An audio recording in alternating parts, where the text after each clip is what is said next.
নমস্কার সকলকে, hello everyone. আজকে আমি এই কটা বাজে এখন, মানে পৌনে নটা নাগাদ আমি বাড়ি ফিরেছি। তো দুর্গাপুজো, হ্যাঁ, একটা বিশেষ কারণের জন্য আমাদের সবারই মন ভারাক্রান্ত।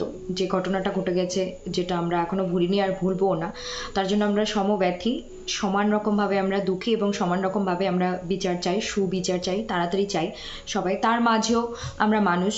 আর মা দুর্গা পুজো আমাদের বছরে একবারই হয়, 4টে দিন বাঙালিরা অনেক, বাঙালি কেন, সব ধরনের জাতি ধর্ম নির্বিশেষে সব ধরনের মানুষ এই কটা দিনের জন্য অধীর আগ্রহে থাকে। আর এখন মনে হয় আমার যে কোনো অনুষ্ঠানই একটা, মানে আমরা অন্য যখন জাতি বা ধর্মের যে নিয়মাবলী হয় বা অনুষ্ঠান হয়, আমরা এখন আস্তে আস্তে সকলে মেতে উঠি। ধীরে ধীরে একটা দেখতে পাওয়া যাচ্ছে যে শুধু একটা অনুষ্ঠান নিজে নয়, সরস্বতী পুজো যেরকম শুধুমাত্র যে এখানে কাস্ট বিচার করা হয় না, যে জাতি ধর্মেরই লোকজন হোক না কোনো, ছোট ছোট বাচ্চা থেকে সবাই শাড়ি পরে, ধুতি পাঞ্জাবি পরে ছেলেমেয়েরা বেরিয়ে পড়ে এবং খুব সুন্দরভাবে এনজয় করে। তো এই দুর্গাপুজোটাও খুব একটা বড় উৎসব। তো এখানেও কোনো, আমার মনে হয় না এখন আর কোনো জাতি কোনো এর মধ্যে, ধীরে ধীরে আরও এটা একক হবে। আমরা সেটাই চাই যে কোনো দেশের সাথে কোনো দেশের যুদ্ধ না হোক, কারোর সাথে কারোর কোনো দ্বন্দ্ব না হোক। কিন্তু কিছু জিনিস হয়, অনিচ্ছাকৃত হয়, আমরা না চাইলেও হয়, দুর্ঘটনা অ্যাক্সিডেন্ট, সেটা না বলে আসনা হয়। কিন্তু তবু মানুষ, আমরা মানুষের হলো যে আমরা নিজেরা, আমরা যারা অ্যাডাল্ট, আমরা যারা বুঝি, তাদের হয়তো ইচ্ছে করছে না সেরমভাবেই করা, কিন্তু বাড়িতে যখন ছোট বাচ্চা আছে, বয়স্করা আছে, আমাদের ইচ্ছে করে তো তাদেরকেও একটু সুখে আনন্দে খুশিতে রাখার। তো অনেক সময় কি হয়, নিজের জন্য না হয়েও পরিবারের লোকেদের জন্য, বিশেষ করে বাচ্চাদের জন্য, বয়স্কদের জন্য, মানে নিজের মন না চাইলেও মেতে উঠতে ইচ্ছে করে বা হয়, আমাদের এটা বাধ্য। আর আমার মনে হয় প্রত্যেকটা মানুষের মধ্যেই, যতই আমরা বড় হয়ে যাই, বয়স হয়ে যাক না কেন, একটা বাচ্চামো ভাব সবসময় রাখা উচিত। ওই ছোটবেলার যে বিষয়গুলো আমরা করে থাকি, বা যেরকম একটা ইনোসেন্স একটা মনের কোণে লুকিয়ে রাখা, বা অনেক সময় সেটাকে বের করে আনা খুব দরকার। তো যাই হোক, আজকে আমি গিয়েছিলাম শপিংয়ে, তো বাংলাতেই বলছি। তো আজকে পড়াশোনার বিষয়ে কিছু আলোচনা করছি না। তো আমি অলরেডি আমি যে গিয়েছি, তার যেমন আমার ভাস্তির সঙ্গে, আমার দিদির মেয়ের সঙ্গে গিয়েছি, তখন ভিডিও করেছি, আসার সময় ভিডিও করেছি, এবং পুজোর দুটো প্যান্ডেল দেখতে পেয়েছি, সেটারও ভিডিও করেছি। তো শেয়ার করেছি আমি আমার একটা, মানে এই চ্যানেলে শেয়ার করেছি একটা ভাস্তির সঙ্গে কয়েকটা মুহূর্তের একটা একটা মুহূর্ত শেয়ার করেছি। আর আজকে পড়াশোনার বিষয় দেইনি। তো এটা আমি আজকে একটা পুজো রিলেটেড, কিন্তু পড়াশোনা আমরা করবো, এক্সাম আছে, আমরা ভুলবো না অবশ্যই। এবং যা ভালো মন্দ সব কিছু নিয়ে আমাদের চলতে হয়। তো কি হচ্ছে, আজকে একটু গল্প করি ব্যক্তিগত। আমি এখনো চেঞ্জ করিনি যে ভিডিওটা শ্যুট করব, তারপর আমি ভিডিওটা রেখে তারপর চেঞ্জ করব। আজকে এই ভিডিওটা দিতাম, হঠাৎ করে মনে হলো আমি তো শর্ট বানিয়ে এনেছি। তো আপাতত এই 10টা বেজে গেছে অলরেডি। 10টা কেন, এখন তো 11:15 বেজে গেছে। আমি ভেবেছি 10টা বাজে, মা 11:15 বেজে গেছে। আমরা 9:45 ফিরেছি। আমরা বেরিয়েছিলাম দুজনে 5টায়, পুরো মাসিবাস্তি পুরো টাউনে। তো মানে ভেতরের যে মেন ইগুলো থাকে, রোডগুলো, সেখানে টোটো নিয়ে ঢুকতে দেয় না। আর পুজোর টাইমে কেনাকাটা লোকজন হেঁটেই করে, তো সাইকেল টাইকেল যায়। তো আমি অনেকটা টাইম কোলে নিয়েছি, ও 2 বছর বয়স, আর অনেকটা টাইম হাঁটিয়েও নিয়ে এসেছি। যেরকম শখ ওর আমার সঙ্গে যাওয়ার, তেমন বোঝ মজা।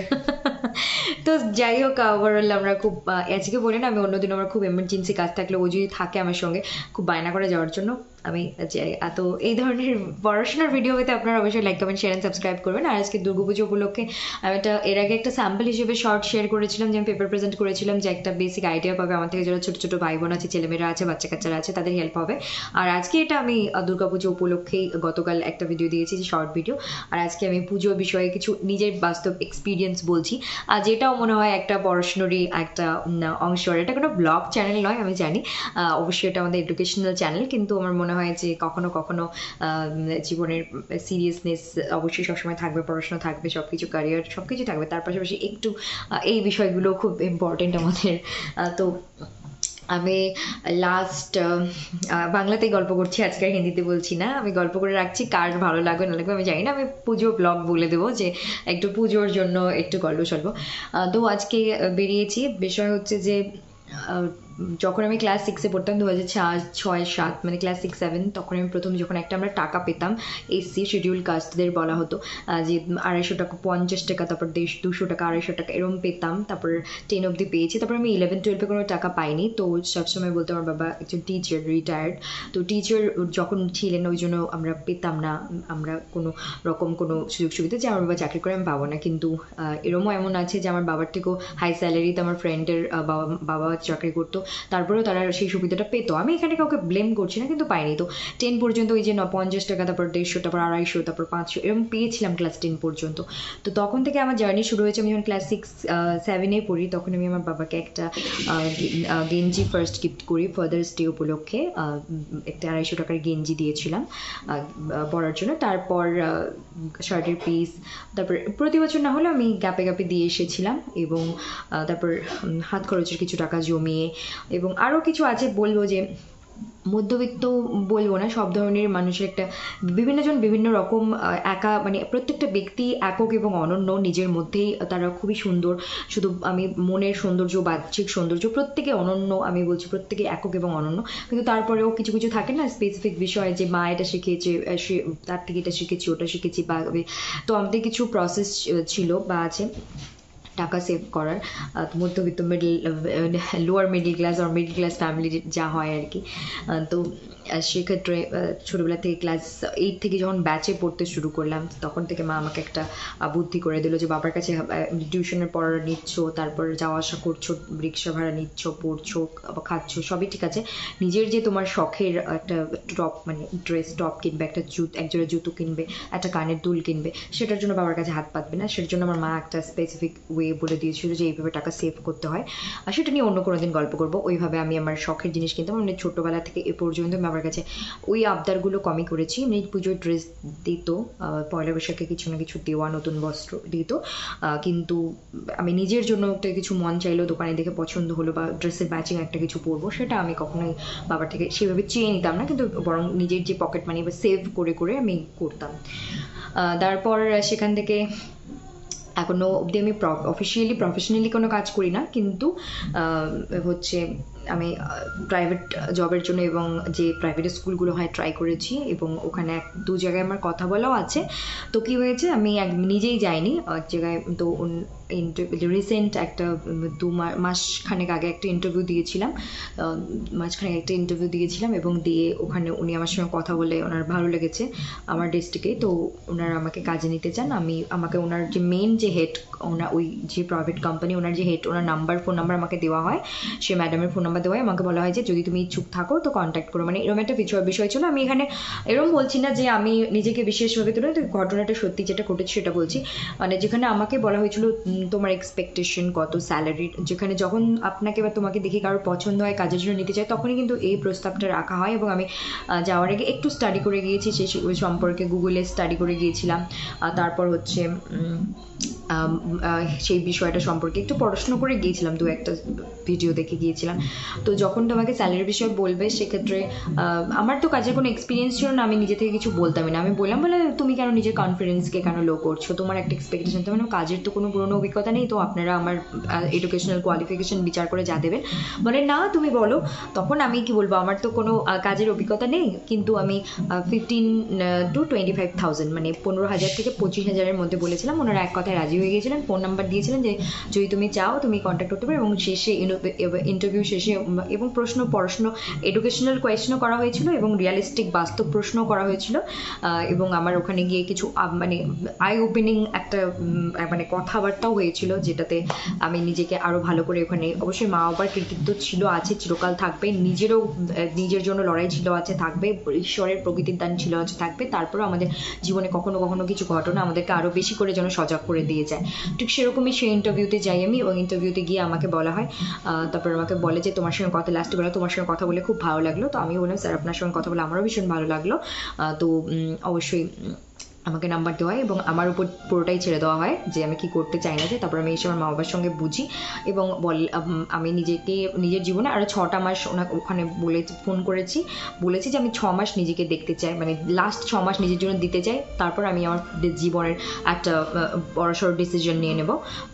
তখন বললেন ঠিক আছে তুমি যখন তোমারই হবে তুমি করো। মানে আমি মা সবসময় এরকমভাবে বলে যে কেউ তুমি কোনোদিনও কখনো বলবে না তোমার দ্বারে আমি আসবো না, তোমাকে আমার কোনো প্রয়োজন নেই বা আমি কোনোদিন তোমার কাছে আসবো না, বা মা এভাবে বলতে কোনোদিনও বলে না। কারণ ভগবানও এমনই খেলা খেলে, ভাগ্যের চাকা এমনই ঘোরায় যে যে ব্যক্তিকে আমরা খুব বড় মুখ করে বলি আমি জীবনে তোর মুখ দেখবো না, আমি তোর কাছে কোনোদিন আসবো না, তোমাকে আমার প্রয়োজন নেই, সেই ব্যক্তির দ্বারে নিয়ে গিয়ে দাঁড় করায়। তো এই কথাগুলো বলতে নেই, আমার মা আমাকে বলেছে। প্রত্যেকেরই বাবা মা এই শিক্ষাগুলো অবশ্যই দিয়ে থাকেন।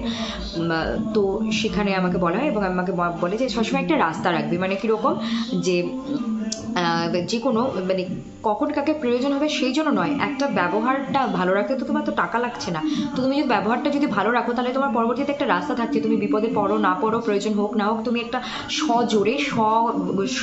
জোরে নিজের গলায় একটা আবদার, একটা কথা, একটা প্রস্তাব রাখতেই পারবে, তাই না?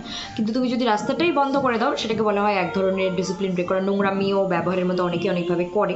তো সেরকম আমি ফোন করি এবং বলি, তো বলে ঠিক আছে তুমি যখন তোমার মনে হবে তুমি এসো, ফোন করো, আমরা অবশ্যই আলোচনা করব। তো এই যে আমাকে প্রথম একটা প্রাইভেট জব ইন্টারভিউ, এটাই আমার প্রথম। আর সরকারি ইন্টারভিউ, সরকারি চাকরির ক্ষেত্রে যদি আধা সরকারি বা সরকারি চাকরির ক্ষেত্রে একটা ফেস করেছিলাম, দেন আর একটা দুটো, মানে টোটাল বেশি ইন্টারভিউ আমি দিইনি, 3টে ইন্টারভিউ হলো, একটা প্রাইভেট স্কুল, একটা প্রাইভেট কোম্পানি, একটা আধা সরকারি কলেজের ইন্টারভিউ। এই 3টেই আমার এক্সপিরিয়েন্স ইন্টারভিউ।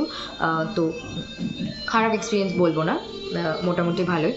আর হচ্ছে তারপর লাস্ট 2016 থেকে আমি যখন MA উঠি, 2016 থেকে আমি এই তো তবে MA-তে গিয়ে আমি আমার যে শিডিউল কাস্টের যে টাকা MA-তে 8-16 হাজার টাকা আমি পাই 2 বছরে।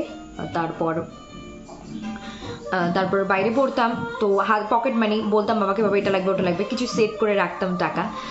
তো ওইভাবে টাকা জমাতাম। 16 থেকে আমি আমার পরিবারকে মানে 5 জন ফ্যামিলি মেম্বার টোটাল, তো যে একজনের জন্য 1000 টাকা হতে পারে, কখনো 500 হতে পারে, কখনো 700 কখনো 800 হতে পারে, কখনো 350 হতে পারে, কখনো সেটা 250 হতে পারে, 400 হতে পারে, এটা কোনো ডিপেন্ড করছে না। কিন্তু আমি সবসময় 1000, 1200, 1500 হতে পারে।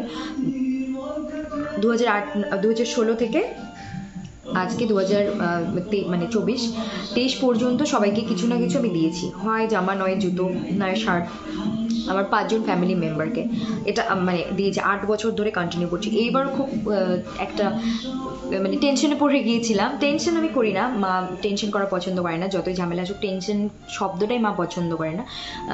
কিন্তু আমি একদমই পছন্দ করি না টেনশন করা, কোনো কিছু নিয়ে প্যানিক করা, টেনশন করা। যা হবে ঠান্ডা মাথায় হবে, আসবে ভাবনা চিন্তা, কিন্তু রিল্যাক্সে হবে। অত টেনশন করে নিজেকে প্যানিক করে অসুস্থ করে কোনো লাভ নেই, কোনো উপকার হবে না। তো আমি এবার ভেবেছিলাম এবার কি হবে। তো লাস্ট কয়েক মাস থেকে মানে মায়ের জন্য আমি মা আমাকে একটা পকেট মানি প্রতি মাসে দেয়। তো সেটার উপর ডিপেন্ড করে আমি মোবাইলের রিচার্জ করি, 2টো সিম কার্ড রিচার্জ করতে হয়, তো মোবাইলের রিচার্জ করি। আর তারপর হচ্ছে বাবা কখনো একটা দেয় মান্থলি, যে শ্যাম্পু, মানে বাড়িতে তো সার্ফ, সাবান, তেল এগুলো তো থাকে, তাছাড়াও যে আমাদের মেয়েদের যে একটু মানে তেল শ্যাম্পু আলাদা করে আমরা ইউজ করি, তেল শ্যাম্পু মেয়েকে ছেলে কি তেল শ্যাম্পু, তারপর প্যাড যেটা আমাদের লাগে। তো সেক্ষেত্রে কখনো বাবা দিচ্ছে, কখনো আমি আনছি, কখনো মা, মানে অল্টারনেট করে এরকম করে চলছে আর কি।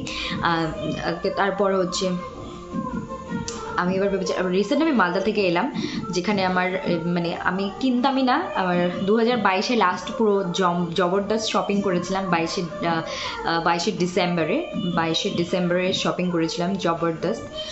তারপর আর শপিং করা হয়নি, মানে জবরদস্ত হয়নি। 23শে পুজোর ড্রেস কিনেছিলাম, কিন্তু আমার একটা রিলেটিভ মারা যাওয়ায় সেই পুজোয় অংশগ্রহণ করতে পারিনি। বাংলাদেশে আমাদের বাবার যে রক্তের সম্পর্কের আত্মীয় স্বজন আছে বাংলাদেশে, তো করতে পারিনি সেই ড্রেস। তারপর 24শে আমি কিছু কিনতামই না, এমনি যেটা একদম কম্পালসারি, যে একটা ইনারওয়্যার বা কিছু একটা লাগে যেটা কম্পালসারি, আদারওয়াইজ না। তো হচ্ছে আমি এবার কিনবই না, কিন্তু মালদা যাওয়ার জন্য মা বললো যেগুলো আছে, মা আমাকে তাল দিয়ে দিলে আর কিছু দেখবো না, এমনিতে নাচনি বুড়ি, আরও ঢাকে বাড়ি পেলে আর কিছুই দরকার হয় না। তো হচ্ছে মা বলে দিল যে কিছু একটা কিনে নিয়ে যা ভালো। তারপর আমি হচ্ছে কয় মিনিট হলো, 14 মিনিট। তারপর আমি হচ্ছে একটা ড্রেস কিনি, মানে ড্রেসটা তোমরা দেখেওছো, আমি পেপার প্রেজেন্ট করেছি। ওই ড্রেসটা কিনি, জুতো কিনি। তো তারপর যাওয়া আসা সবটা আমার জমানো টাকার থেকে খরচা। মানে প্রথম প্রথম বলতে আমি গেটের ফর্ম ফিল করেছি এবার নিজের জমানো টাকার থেকে। 1000 টাকা গেছে আমার, মানে 900 টাকা ছাড়া যাওয়া আসা ভাড়া, দোকানের চার্জ 1000 টাকা পার হয়ে গেছিলো। তারপর আমি আরেকটার জন্য অ্যাপ্লাই করেছি, সেটা আমার টাকা, জমানো টাকা। মানে আমার টাকা বলতে আমি মনে করি আমাদের এই যে জীবন শ্বাস প্রশ্বাস নিচ্ছি, এটা তো সম্পূর্ণ মা বাবার, ঈশ্বর এবং মা বাবার দান।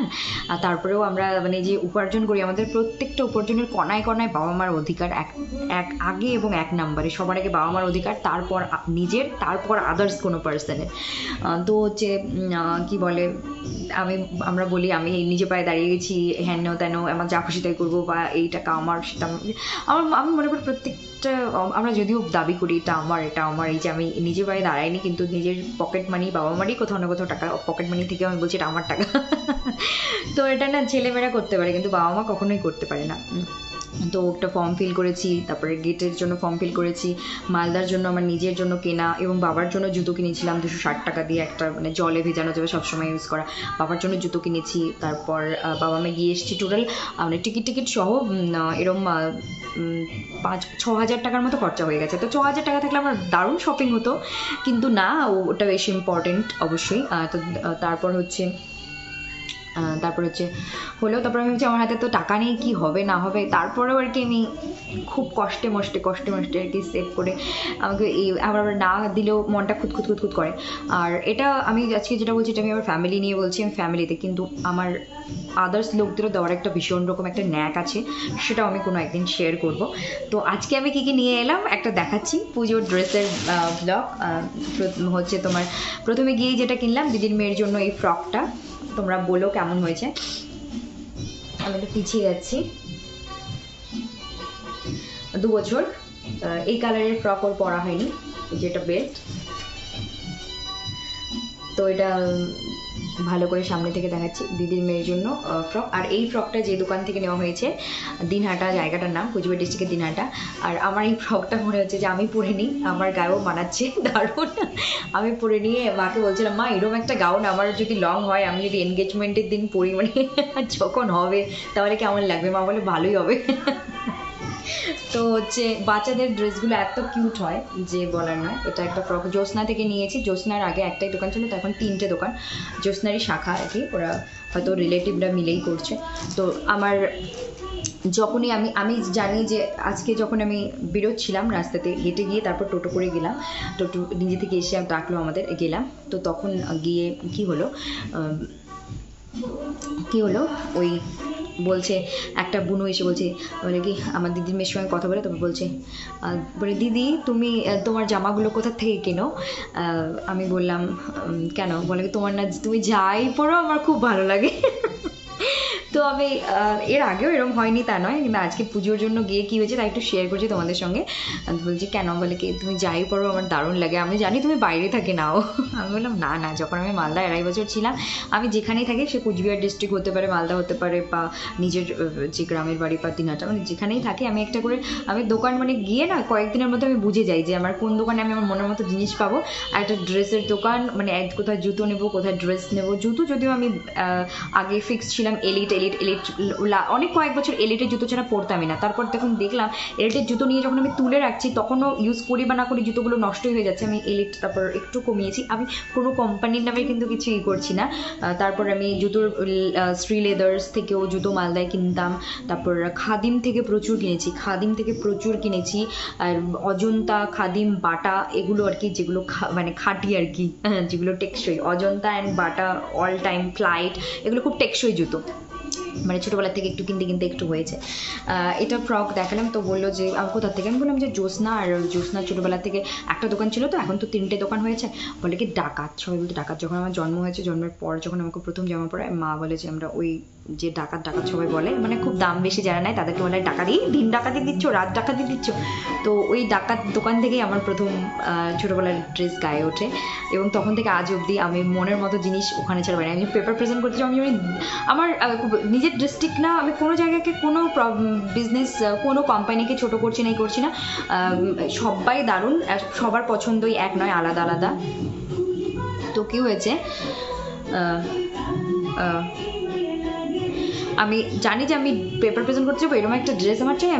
আমার কুচবিহার ডিস্ট্রিক্টে সত্যি বলছি আমার প্রয়োজন হয় না, আমি দিনহাটায় আমার মনের মতো জিনিস পেয়ে যাই। আমার বিয়ের শপিংও আমি দিনহাটায় করবো, আমি আমার মনের মতো জিনিস ওখানেই পাই, আমার ছোটোর থেকে ওখানেই থাকা, ওখানেই করে আমরা দিনহাটাতে পাই। আদারওয়াইজ মালদা সানন্দা থেকে কেনাকাটা করেছি। এই শার্টটা সানন্দার, যখন বললো তোমরা এই শার্টটার দাম কত, আমি বললাম এটা 600-700 এরকমই হবে।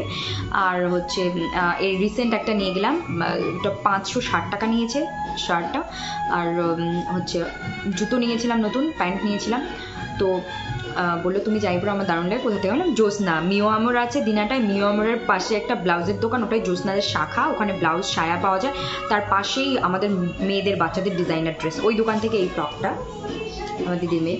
তো ওকেও আমি প্রথম আমার দিদির মেয়ের যখন 6 ষষ্ঠী হয়, 6 দিনে যে 6 ষষ্ঠী, ওখান থেকেই প্রথম আমি ওই ডাকাত যে পুরোনো দোকান, মানে মেন যে শাখা, তারপর এই দুটো হয়েছে, ওখান থেকেই দিদির মেয়েকে গিফট করেছিলাম আমি। তারপর মাও নিয়ে দিয়েছিল একটা, বাবা ওটা দিয়েছিল। এখন আমার দাদার জন্য এটা নিয়েছি, একটু পিছিয়ে দেখিয়ে দিই। দাদার জন্য এটা নিয়েছি। তারপর আমি আরো মানে আজকে জীবনে প্রথম, আর আমি যখন যে দোকানে শপিং করি 20 মিনিট, যে দোকানে শপিং করি না, যেটার জন্য যাবো সেই দোকানে, সেটার জন্য যাবো। আমি কি না দোকানদারের সময় নষ্ট করবো না নিজের, আর যেখানে আমি কিছু নেবই না আমি সেখানে ঢুকবোই না, মানে এরকম একটা বার থেকে শেখা। তো একটা কুর্তি, মাকে বাবা একটা কুর্তি পরিয়েছিল মানে আগে। তারপর আমি প্রথমে গিয়ে 2200 টাকার কুর্তি দেখলাম, 1700 টাকার দেখলাম, তারপর হচ্ছে 2200 টাকার, 1700 টাকার, তারপর হচ্ছে 1600 টাকা, তারপর 2400 টাকার মধ্যে দেখলাম, তারপর 700-র মধ্যেও দেখেছি। মানে আজকে প্রথমে আমি 4টা দোকানে কুর্তি দাম করেছি, 5 নাম্বার দোকানে গিয়ে এটা নিয়েছি, কারণ আমার বাজেট, আমি একটা মানে ওই 2200 টাকাটা পছন্দ হয়েছিল, কিন্তু ওটা নিলে আমি আর এগুলো নিতে পারতাম না। তো ওই যে ফাইনালি এটা, মা বলে তুই আমাকে কি সাজালি বলতো? আমি কি, বচ্চনের বউ মানে অমিতাভ বচ্চনজির বউ, মানে হচ্ছে যে জয়াজিকে আমরা ম্যাডামকে অনেক সময় লাল, বেশিরভাগই লাল পড়তে দেখি, তো তাই মা ইয়ার কি করে বলছে। আমি কিন্তু কাউকে এখানে ডিমিন বা ডিসরেসপেক্ট কিন্তু করছি না, এটা মায়ের জন্য, এটা সুতি, পিওর সুতি, দেখাতে পাচ্ছি সুতি। অ্যান্ড এটা লেগিংস, এটার কিছু দেখানোর নেই। আর জুতো জুতো জুতো জুতো নিয়ে আসতে হবে, এক সেকেন্ড, নিচে আছে জুতো, আমি নিয়ে আসছি।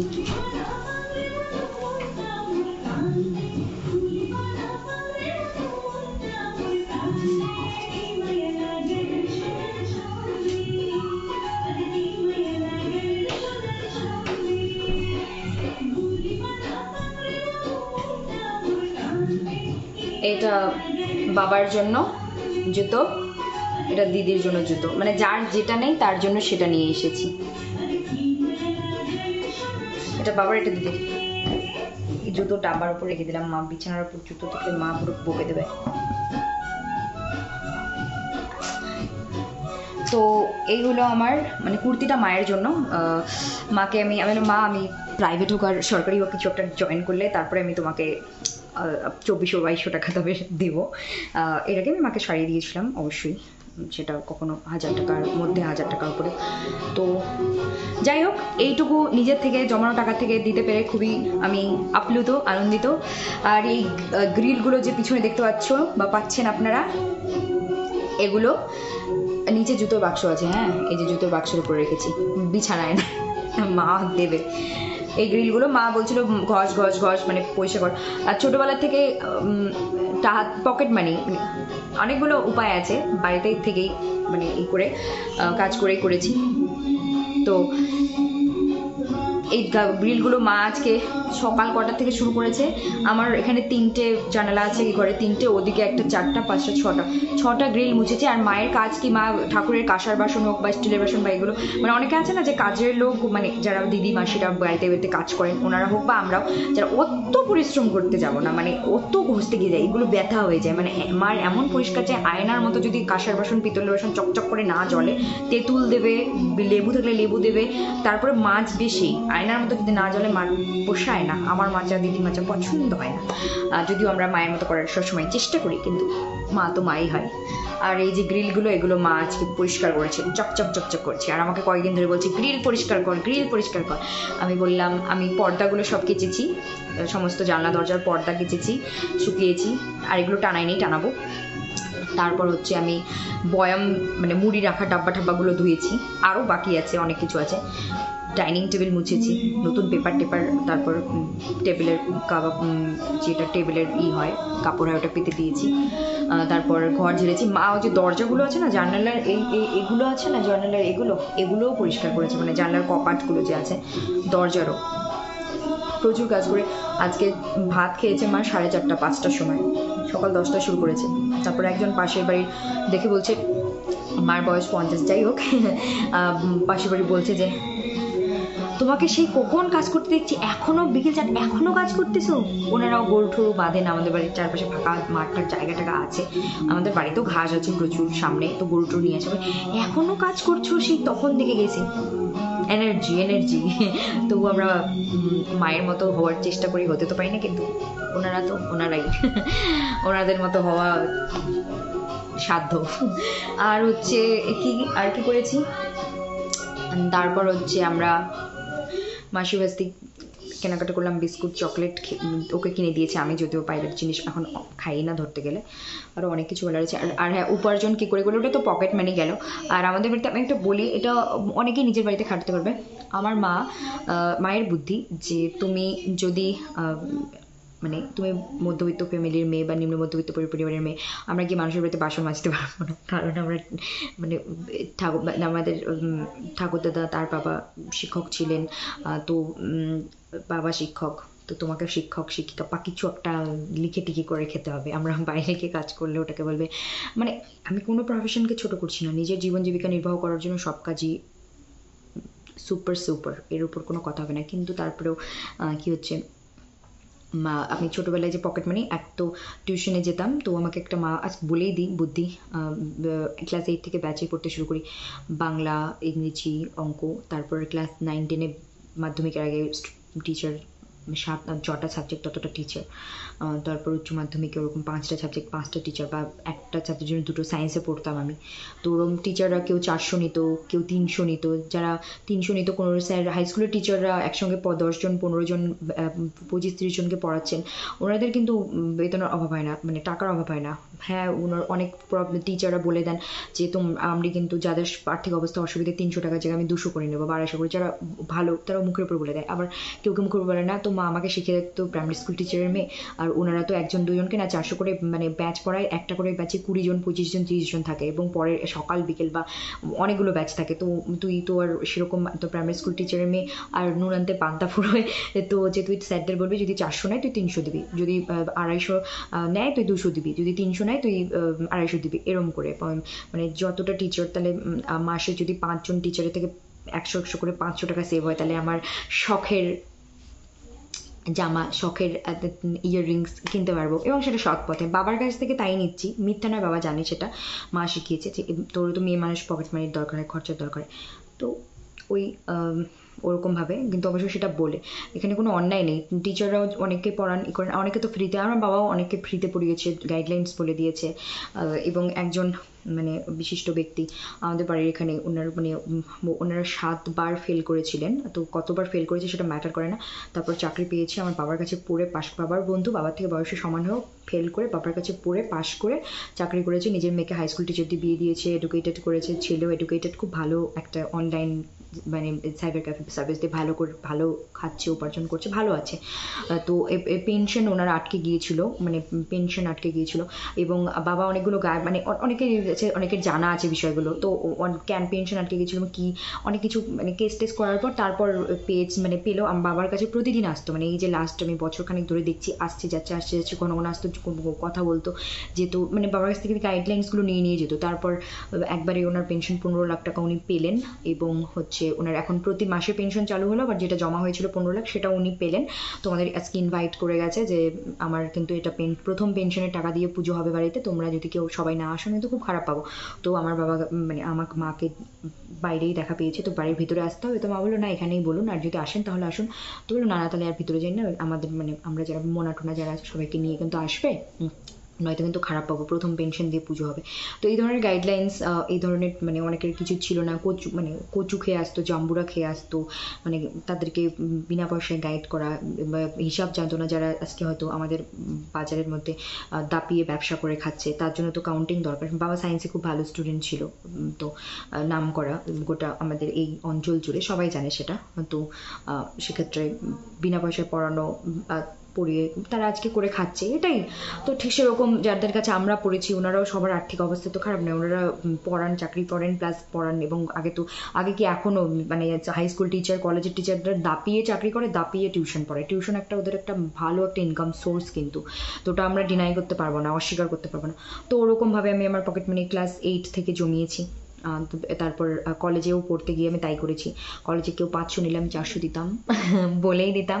আবার অনেকের আর্থিক অবস্থা যাদের খারাপ তারা কোনো প্রফেসর বলেই দেন তোমার যখন প্রবলেম আছে তুমি এইভাবেই করতে পারো। তো এইভাবে আর আমাদের না মেয়েদের অনেকেই মনে করে দেখতে বাইরের সৌন্দর্য দিয়েও না, মানে একটু মনে ধরুন সাপোজ আমি এক্সাম্পল দিচ্ছি, কেউ একটা 200 টাকার বা 500 টাকার একটা শাড়ি নিজেকে ক্যারি এমনভাবে করছে, প্রেজেন্ট করছে, উপস্থাপন করছে, দেখে মনে হবে যে সে হয়তো 2000 টাকা লাগিয়েছে বা 5000 টাকার শপিং করে সেজেছে।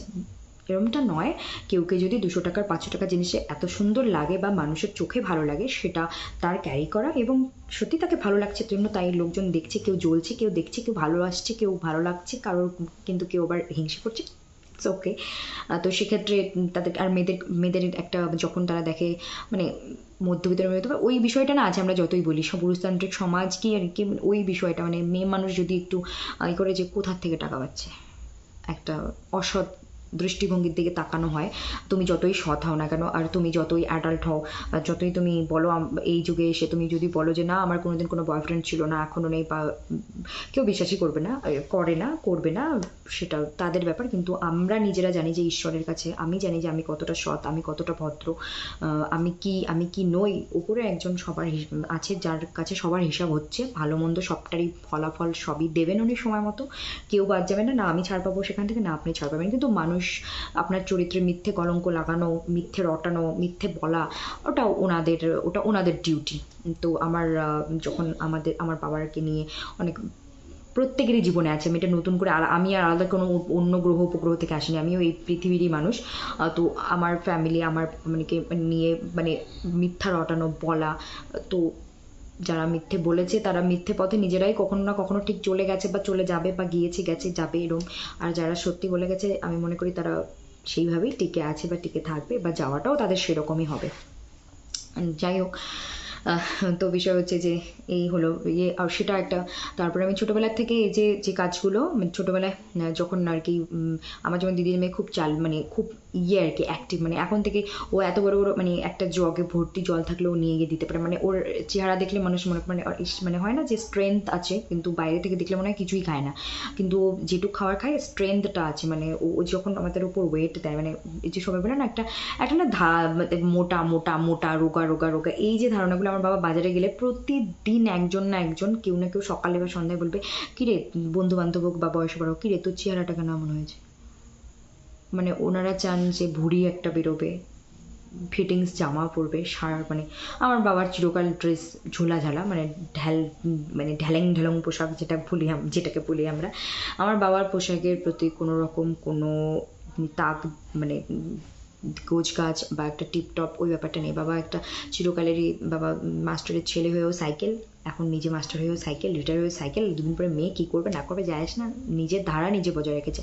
কিন্তু আমার বাবার খাওয়ার ভীষণ ফুটানি, থাকা আর খাওয়া, মানে বিছানাটা সবসময় টিপটপ পরিষ্কার চাই, আর খাওয়ার বিষয়টা আইটেম চাই, মানে এখনও 5টা 10টা ভাজার আইটেম হলে খুব ভালো হয়, না মানে ভাজা না হলে আমার বাবার খাওয়া হয় না। তো খাওয়া নিয়ে আমার বাবা ভীষণ রকম একদম কনসিয়াস, ড্রেসের জন্য নয়, কারোর থাকে না ড্রেসের প্রতি ন্যাক, অ্যাজ আমাকেও আপনারা ধরে নিতে পারেন আমি ওনার মেয়ে হয়ে আমার খাওয়ার থেকে আমার ড্রেসের প্রতি ন্যাক বলতে কোন খুব দামি কম দামি না, মানে আমার এটা এখানে এটা যে এই অনুষ্ঠানে এটা লাগবে, মানে নিচে যেটা আমাকে এইভাবে নিজেকে প্রেজেন্ট করতে হবে, উপস্থাপন করতে হবে, না তো হবে না। এই বিষয়টা আমার মধ্যে আছে, কিন্তু আমার বাবার মধ্যে না। আমার বাবার শুধু আইটেম খাওয়া, আমি তো খাওয়া বাঁচিয়ে নিজের জন্য মানে একটু ইতে লাগবে, কিন্তু খাবো যেটুকু খাওয়া সেটুকুই খাবো, সবই খাই আমি। তো যাই হোক, তো এই হচ্ছে ব্যাপার। তো বললো, আমি বললাম এরকম জ্যোৎস্না আছে দোকান আছে, বুনুটাকে বললাম ওই দোকানে যাস পাবি। আর মালদাতে গিয়েও আমি দোকান ঠিক বের করে নিই, আমি খাবার দোকান, ড্রেসের দোকান, জুতোর দোকান, আর নিজের যে গালামাল মানে যে গ্রসারি খরচা থাকে আমি ঠিক বেছে নিয়ে রেখে দিই। এই দোকানে আমি আমার মনের মতো জিনিস পাই, আমি যা যা আইটেম খাই আমি এখানে পাবো, আর ঠিক যেখানে আমি ভাড়া থাকবো তার আশেপাশেই খুঁজে নেবো। এবং আমি বেশি না 2-3 দিন 2-3 জায়গায় মোমো খেয়ে দেখবো, আগে খেতাম এখন খাই না, খেয়ে দেখবো আমি এই দোকানটায় আমাকে আসতে হবে মোমো খাওয়ার জন্য, বাকি চলবে না। তো আমি এগুলো খুব করে নিই। আর তারপর হচ্ছে যে কি বলছিলাম, আমি মনে হচ্ছে দোকান দিয়ে বসেছি, পাশে আমার জুতো আছে, লাগলে বলবেন। তো এই হচ্ছে ব্যাপার। ও তারপরে হচ্ছে এই যে মানে কাচের বয়াম, প্লাস্টিকের বয়াম, যে সারা বছর যে আমরা ডাল, তারপর হচ্ছে বিস্কুট টিস্কুট কী সব রাখি এক একটা বয়ামে, চাপাতা চিনি, ওই বয়ামগুলো মানে পুজোর আগে মাকে বলতাম, আগে ছোটোছিলাম, মা আমি এই বয়ামগুলো পরিষ্কার করব, ঘর দরজার জানলাই করব, আমাকে কত দিবা? ছোটোবেলায় 250 টাকা, 500 টাকা, এরকম করে 1000 টাকা, এইভাবে পকেট মানি জোগাড় করতাম কাজ করে। এবং আমার দিদি একটা টাইমে বাসন মাজতে একদম ভালো পেত না, বাকি মানে বাসন মাজবেই না, মা বললে তো খুব মুশকিল হয়ে গেল, নিজের জন্য করতে হবে, বিয়ে হলেও করতে হবে, বাসন না মাজলে তো মুশকিল, মেয়ে মানুষ বাসন কেন মাজতে চায় না। তারপর আমার দিদি পুরো 1 বছরের উপরে টিউশন পড়িয়েছিল টানা বাচ্চাদের, আর 1 বছর বাড়িতে কাজ করে মাসে 1000 টাকা করে নিয়েছে 1 বছরের উপরে। সেটা মা টাকা কেন দিয়েছিল? বাড়ির কাজও হলো, টাকা দেওয়া হলো, কাজের হ্যাবিটও হয়ে গেল, টেকনিক, মায়ের বুদ্ধি। তো বাসন মাজে, এখন মাজে, অবশ্যই মাজে। বিষয় হচ্ছে তখন মানে বাসন মাজতেই চাইতো না, মানে গায়ের ব্যথা করে, বাসন দেখলেই যেন মাথা করে, দিদির এটা ছিল। তার জন্য মা কী করলো, মাসে 1000 করে টাকাও দিল, তার বাসন মাজার হ্যাবিটও করলো, টাকাটাও পকেট মানি হিসেবে পেয়ে গেল, এমনিতেও তো মেয়েকে খরচার জন্য দিতেই হতো, বুদ্ধি। তারপর হচ্ছে কি বলে, এখন মা আমাকে 1000 টাকা করে পকেট মানি মাসে দেয়, বেকার। তারপর হচ্ছে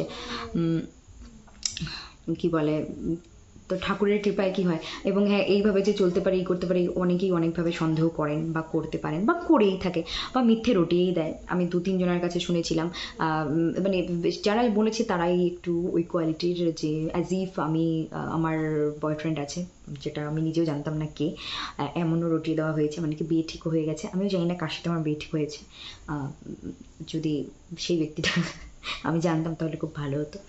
তো ওনারাই মানে লোক তো কুছ কহেঙ্গে, বা লোগোं का काम है कहना, कहने दो না, তো যা হবে দেখা যাবে। আর এটাও তো সত্যি না, যেই হোক একটা মানুষ রিলেশনশিপে থাকলে দেখা করবে না, কথা বলবে না, এটা তো হতে পারে না, তাই না? তো যাই হোক, মানুষ তো বলতেই পারে।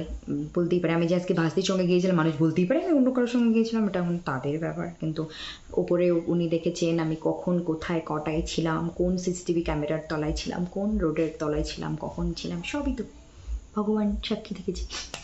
তো যেখানে সতী পার্বতী এনাদের চরিত্রের উপর দাগ উঠে গেছে, সেখানে আমি সীমা বর্মনকে, তাই না?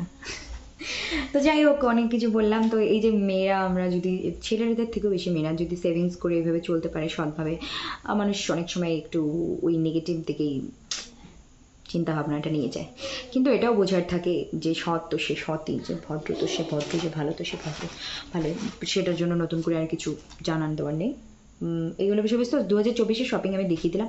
আর আমার নিজের জন্য আমি মালদা যাওয়ার আগে, এর তো কয়দিন আগে, 15 দিন আগে ঘুরে এলাম, অলরেডি নিজের জন্য জুতো জামা কেনা হয়ে গেছে। এখন আমি মনে করি এখন আমার ড্রেস জানি না নেবো কিনা, কিন্তু মনে করি না কিনে টাকাটা রাখা ভালো, পুজোর পরে সব হাত পাত ফাঁকা হয়ে যায়, সবারই তাই হয়। তো ওই টাইমটার জন্য ভাবতে হয়। আবার এই পুজোর পরে পরে চলে আসে শীত, তখন মনে হয় এই শীতে নতুন একটা কিছু নিলে কি ভালো হতো, ভালোর তো শেষ নেই, তাই না? তো যাই হোক, আমি এখন পুরো আমার ধ্যান জ্ঞান আমি এখন আমার মানে এতদিন ধরে বাবা মার দিয়ে করেছি। এখন যখন আর কি নিজের ওপর একটা বলে না, বা মানে পড়া নিজের জন্য, নিজের জন্য বলতে এই যে পেপার প্রেজেন্ট করতে যাওয়া, লেখালেখির জন্য একটু সময় দেওয়া, টাকা সেভ করা, ফর্ম টম্পিল করা, আগে বাবা মাই দিত, এখনও অব্দি দেয় খুব, মানে এই কয়েকটা জিনিস আমি নিজে করে আমার পুরো আমার হাঁসফাঁস উঠে গেছে। তাহলে বাবা মার কী হয় বোঝাই যায়। তো না, যাতে এই হাঁসফাঁস বেশি দিন না থাকে, এই বিষয়টা অবশ্যই আমি চাইলেই প্রাইভেট স্কুল যে কোনো একটা জয়েন করতেই পারি, কিন্তু আমি নিজেকে একটু আমি সময় দিচ্ছি, লাস্ট চান্স দিচ্ছি। তারপরে অবশ্যই ইনকাম তো করতেই হবে। এরকম 30 বছর বয়স এখন আমার, আগামী 20 বছর 50 60, মানে আগামী 20-30 বছর তো পরিশ্রম করতেই হবে। না করলে 60 বছরের পরে যদি আমার আয়ু থাকে, বেঁচে থাকি, তখন তো এত কাজের শক্তি পাবো না, তাই না? বল থাকবে না, তখন কি করব? তখন তো আর কারোর বাড়ি গিয়ে বাসন মেজে খেতে পারবো না। যদি কিছু করার থাকে তো এখনই করে নিতে হবে, তাই না? তো এই যে তখন নিজেরই নিজে বাসন মেজে খাওয়া, শরীর সহায় না থাকলে ভালো, না থাকলে নিজেই নিজে বাসন মেজে খাওয়া চলাফেরা ধরুন মানে মুশকিল হয়ে যাবে। আরও তো অন্যের বাড়িতে গিয়ে কাজ করে খাওয়া, এটা আরোই দুষ্কর। সে এখন কোম্পানি হোক, স্কুল হোক, আর মানুষের বাড়িতেই কাজ হোক, কোনো কাজই খারাপ নয়। আমি সব কাজকেই সম্মান চিরকাল করে এসেছি, করি, আরও ভবিষ্যতেও করবো। প্রত্যেকটা কাজেরই একটা আলাদাই ব্যাপার আছে। আজকে আমি এলাম, আমার বাড়ির সামনে অটো, মানে 20 টাকা করে ভাড়া এখান থেকে দিনাটা। তো ওখান থেকে আমার বাড়িতে চৌবই থেকে আরেকটু বাড়িতে আসতে হয়, ব্যাংক থেকে এখানে আমার বাড়ি। তোমাকে নামিয়ে দিল, আমি বললাম দাদা 10 টাকা পান খাওয়ার জন্য নিন। আমি পারলে আরও বেশি দিতাম, আমি তো বেকার লোক, 10 টাকা নিলই না, মানে অনেকে নেয়, নিলই না, বলে 20 টাকা যা ভাড়া তাই নিয়েছে। বাচ্চা নিয়ে গেছি, মানে ভাঁজ থেকে ঘুমিয়ে পড়েছে, তো বাড়ির সামনে নামিয়ে দিয়ে গেল। আমি বললাম যে টাকাটা নিন, নিলই না 10 টাকা। আমি বললাম বেশি থাকলে বেশি দিতাম, মানে আমি উপার্জন করে আর বেশি দিতাম। আর যাই হোক, আর হচ্ছে যে আমি আজকে যে 1700 টাকা, 2200 টাকা, 2400 টাকার দেখে এলাম মায়ের জন্য, পরে কিনে দেবো। আমি ইনকাম করি আগে, অবশ্যই কিনে দেবো আগে। আর আমি 8 বছর দিলাম, এই বছর নিয়ে আমি 9 বছর ধারা। এটা বড় কথা নয় যে আমি মাকে 1700 টাকার কুর্তি দিতে পারলাম কিনা। আমি মায়ের জন্য যেটাই নিয়েছি সিম্পল, সেটা আমি নিতে পেরেছি। ভগবান আমাকে শক্তি দিয়েছে, ধ্যান ধারণাটা বজায় রেখেছে, এবং আমি সেভিংস যেটুকুই হোক করে নিতে পেরেছি, দিতে পেরেছি। দামি কম দামিটা পরে হবে, এটা যে সার্থক হলো, এটা আমার কাছে অনেক বড় একটা পাওয়া। ভগবান আমাকে দিয়েছে সে সুযোগ, তার জন্য আমি চিরকৃতজ্ঞ, চিরঋণী ছিলাম, আছি, থাকবো ভগবানের কাছে, মা বাবার কাছে, পুরো ব্রহ্মাণ্ডের কাছে। এই হচ্ছে বিষয়বস্তু। খেয়েছি, ভেলপুরি নিয়ে এসেছি, ভেলপুরি ভাগ করে খেলাম, বা চকলেট, বিস্কুট, চিপস সব ভাজতে খেয়েছি আমি না, ওগুলো বাচ্চাদের দিচ্ছি। বাচ্চারা খায়, বাচ্চাদেরকেও বেশি দিতে নেই চিপস, ভাত খাওয়ার রুচি কমে যায়। এমনি চকলেট, বিস্কুটটা ঠিক আছে, তাও চকলেটটাও অতটাও ঠিক নেই, তবুও আর কি, বাচ্চা মানুষ এখন খাবে না তো কখন খাবে আর কি। তবুও আজকে সকালে 5 টাকার একটা জেমস এনে দিয়েছিলাম, তারপর আবার ওর পেছনে মানে খাওয়ালাম আর কি। এমনিতেও যেদিন যাই, কোনোদিন মিয়ামরের কোনো পেস্ট্রি, কিন্তু কোনোটাই অত খাওয়ানো ঠিক নয়। কিন্তু আমার বাচ্চা মানুষ, ওই তো বাচ্চা করে আর কি, যা হয় আর কি, প্রশ্রয় দিয়ে আর এখন আমি পুরো নিজে ডায়েটে আছি। মানে কোন ডায়েটে, মানে আমি ছোটোবেলায় যখন আমার মানে ঠাকুরের কৃপায় কোনোদিন আমার চেহারা এরকম ছিল না, রোগা পাতলা যে ফু দিলে উড়ে যাবো, বা কোনোদিন এরকম ছিলাম না। আমি কিন্তু কেউ কটাক্ষ করছি না, আমি নিজের কথা বলছি। তো সেক্ষেত্রে কী হয়েছে, আমি লাস্ট 6 মাস আগে আমার একটু ফ্যাটি লিভার ধরা পড়ে, এবং আমি খুব অসুস্থ বোধ করি, পেটে ব্যথা নিয়ে। তারপর আমাকে মশলাদার খাবার থেকে দূরে, তৈলাক্ত খাবার থেকে দূরে থাকতে বলা হয়েছে। তো আমি খাই না, এবং খুব রেস্ট্রিকশনে চলছি। এবং এখন আমার ক্লাস 9 থেকে 28 কোমর, জিন্সের যে কোমর 28 থেকে আজ অবধি 28, এখন আমার 28 কোমর ঢিলে হচ্ছে। কারণ হচ্ছে ডাক্তার বলেছে 2 বেলা করে রুটি আর 1 বেলা ভাত, আর আমি সেখানে খাচ্ছি। মা বলেছে তুমি রাত্রে একটা রুটি খাবে আর 1 বেলা ভাত খাবে। আমার মা ডাক্তারের ওপর ডাক্তারিগিরি করে, এবং করে সে ফিট আছে, ফাইন আছে। এবং তারপরে আমি আমি তো এখন এরকমও করছি, 1 বেলা খাচ্ছি। যদি বাবাকে বলছে যে বাবা 1 বেলা খাওয়া, আমরা তোর বয়স অনুযায়ী 1 বেলা খাবি না, দুর্বল হয়ে পড়বি, বুঝতে পারলি? 60 বছরের উপরে বৃদ্ধ লোকরাও 2 বার করে খায়, তুই 1 বার কেন খাচ্ছিস? কয়েকদিন বেশ 1 বেলা খাচ্ছি, খেয়ে তো পেট। আমি যে মা, এই ভুঁড়িটুক আছে না, আমাকে একটু কমাতেই হবে। এটা বলে এটা কমালে তোমার এদিকে হাত পা শুকিয়ে আসবে, ভালো লাগবে না দেখতে। আমি বললাম না, এটা আমার খেলেও যেন এরকম থাকে, না খেলেও যেন এরকম থাকে। আর তার মধ্যে অবশ্যই 30 বছর বয়স হয়েছে, সব মেয়েরাই চায় মা হতে চায়, অবশ্যই তার জন্য আরও ফিট অ্যান্ড ফাইন থাকা, যে এটাও একটা জীবনের পার্ট। যদি কপালে থাকে বিয়ে বাচ্চা, তো নিতেই হবে, তাই না? নয়তো জীবন অসম্পূর্ণ থেকে যাবে। যাই হোক, এই হচ্ছে বিষয়বস্তু। অনেক কিছু গল্প করলাম, মানে অনেক কিছু। তারপর যাই হোক, সবাই ভালো থাকি, সুস্থ থাকি, এইভাবেই আমরা এগিয়ে যেতে থাকি। কখনো দাম কম দাম বেশি দামটা বড় কথা নয়। ভালো আছি, সুস্থ আছি বা এগিয়ে যাবো, ভালো থাকবো, সুস্থ থাকবো, এই যে লড়াই করে যাচ্ছি, যাবো, এটাই হচ্ছে বড় কথা। হার তো মানবই না, কাজ আগে হোক পরে হোক করবো, কিন্তু টেনশন করে প্যানিক করে কোনো লাভ নেই। নিজের জীবন নিজে, কোনো লাভ নেই। গল্প তুমি শেষ করলে তোমারই গল্প শেষ হবে, আর কারোর কিছু হবে না। তো লড়াই করতে হবে, ময়দানে টিকে যেতে হবে, যখন যাওয়ার সে তো যেতেই হবে। সে যে বাহনী, যেটা আমার কপালে বা আমাদের কপালে লেখা আছে, যে সোর্সে মৃত্যু আমাদের, সেই সোর্সে তো আজ না হোক কাল হবেই। কিন্তু নিজে থেকে কেন, তাই না? নিজে থেকে কেন? কিন্তু এটা সবাই করতে পারে না। আমি একটাই কথা বলবো, বাবা মার সঙ্গে, বন্ধু বান্ধবের সঙ্গে শেয়ার কর। বাবা মাকে অবশ্যই কাছের আপন, যদি কেউ মানে বন্ধুদের বললেও বন্ধুরা একটু পিঠ পিছে গিয়ে আড়ালে কিছু না কিছু শয়তানি করতেও পারে, কিন্তু বাবা মা কিন্তু করবে না। তো বি কেয়ারফুল। আর হচ্ছে পরে যদি, হ্যাঁ, পুজোর লুকে যদি কোথাও বেরোই অবশ্যই ধরা দেবো, দিতেই হবে ধরা। না, ইচ্ছে হলো সেটা পুজোর 4টে দিন। ঠিক আছে, নমস্কার, ভালো থাকুন, সুস্থ থাকুন, আর দেখতে থাকুন এসবি লিটারেচার। আমি আজকে গল্প করলাম 43 মিনিটস, আর দিস ভিডিও উইল গো, অনেকটাই সময় নেবে। এই ভিডিওটাকে 3 ঘন্টা আগে ছাড়তে হবে, যেতে যেতে টাইম লাগবে। ঠিক আছে, ভালো থাকুন, সুস্থ থাকুন, দেখতে থাকুন এসবি লিটারেচার। আর like, comment, share and subscribe. এটা পুজোর উপলক্ষে একটা ব্লগ ছিল, এত বড় ব্লগ হয় আমি জানতাম না, আমি বানালাম মনে হচ্ছে। ঠিক আছে, টাটা, bye bye, take care, good night.